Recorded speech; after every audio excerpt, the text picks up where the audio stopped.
Greeting our assembly this morning is Mr. James Beauvais. James is a National Merit Commended Scholar who founded our Astronomy Club and this past year won first place in the Connecticut State Science and Engineering Fair for his presentation on eclipsing the binary star.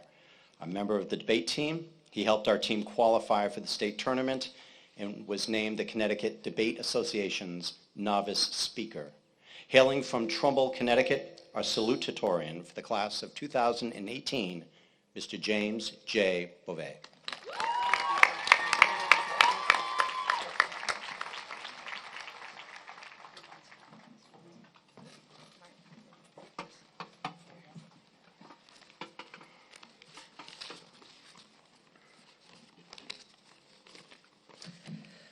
Okay. Oh my gosh, wind, okay.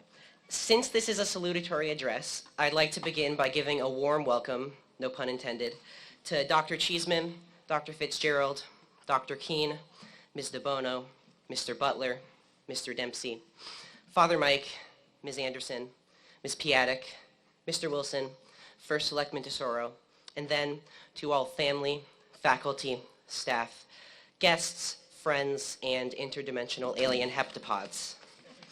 I am honored to be the salutatorian of the class of 2018, an award so prestigious that I have the absolute pleasure of completing one final homework assignment, this speech. I'm not going to lie though, I have thought a lot about this speech. Getting the chance to say anything one wants with the full attention of one's peers is a once-in-a-lifetime opportunity. So, before I move on to the important stuff, I'd like to quickly use that opportunity to say the following things. Cats are better pets than dogs. Water is not wet. And the Philadelphia Eagles are Super Bowl champions. Now, here's the important stuff. When I was contemplating what to talk about in this speech, the first things I thought of were what not to talk about. I didn't want this speech to be an overview of various memories of my time at St. Joe's. While that has a time and a place, I want to focus on the future. I also didn't want to impart you all with cliché, wise advice about the future, as if I have life all figured out at 17. For example, stand up for what you believe in is a nice sounding sentiment, but that'd be a problem if what you believed in was, say, the earth being flat. And if I told you to just be yourself, that'd also be problematic if who you are is, say, a Dallas Cowboys fan. In short, I want to avoid these ambiguous, morally relativistic platitudes. So, what am I left with? I want to fully embrace the future that's quickly approaching after the ceremony, without dwelling in the past, and without offering advice that I am ill-fit to give. Is there anything I feel like I have the right to say then? I think so. As I was looking through the beautiful yearbooks we received last week, you can tell how long I procrastinated writing this speech, one senior quote caught my eye. It was Tony Chang, who quoted Socrates, saying, "I know nothing except the fact of my ignorance." Great guy, by the way, both Tony and Socrates. That simple statement quite succinctly states all my feelings about the end of my high school experience. I am, apparently, the second best in this class at balancing chemical equations, conjugating verbs, and calculating the forces of friction of blocks sliding down ramps. But ultimately, I know nothing. None of us do. This is not meant as an insult. This class truly has some of the brightest young minds alive right now, and for as self-deprecating as I often am, I know that I have done well for myself, and I trust that you all have the same confidence in yourselves. Yet the fact remains that I am ignorant. What am I ignorant of exactly? Well, if I knew the answer to that question, then I wouldn't be ignorant. I am a child who has lived in Fairfield County my whole life. I was homeschooled until I transferred to St. Joe's my sophomore year, where I studied until I stand here now before you. That is my life in 2 sentences. Anything outside of that experience comprises the breadth of my ignorance. No matter what you have experienced in your own lives, there is a comparatively infinite amount of knowledge, emotion, and perception not yet experienced. So much so, in fact, that neither I nor anyone else can ever possibly experience it all in this earthly existence. Yet somehow, this fact of my own ignorance excites me more than anything else I can think of. This is exactly why I've been drawn to the stars for so long.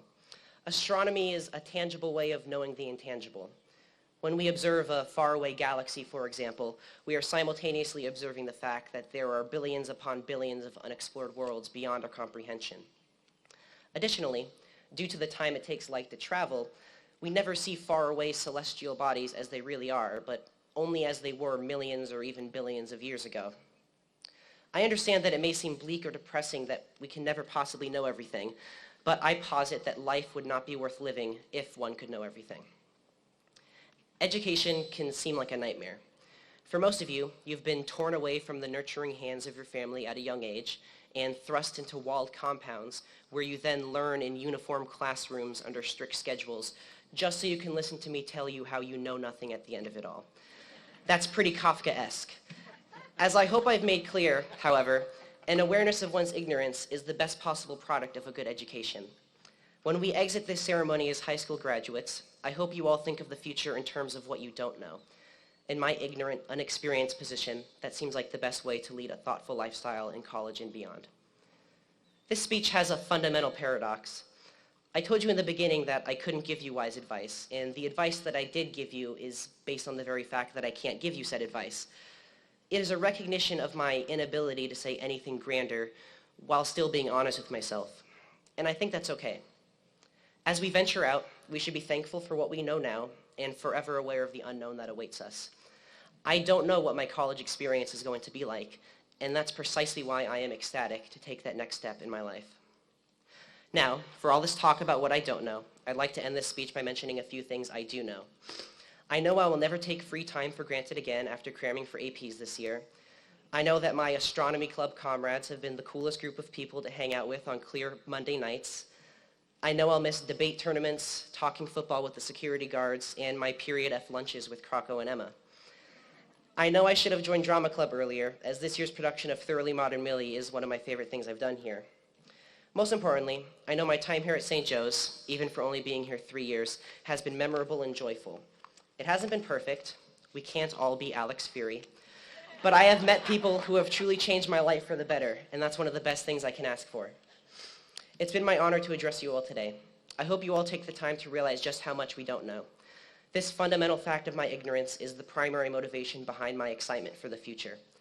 I can't wait to join the outside world and discover what awaits. Today is certainly a day to reflect, but when this is over, in the wise words of Gerard Way, lead singer of My Chemical Romance, we'll carry on. Thank you.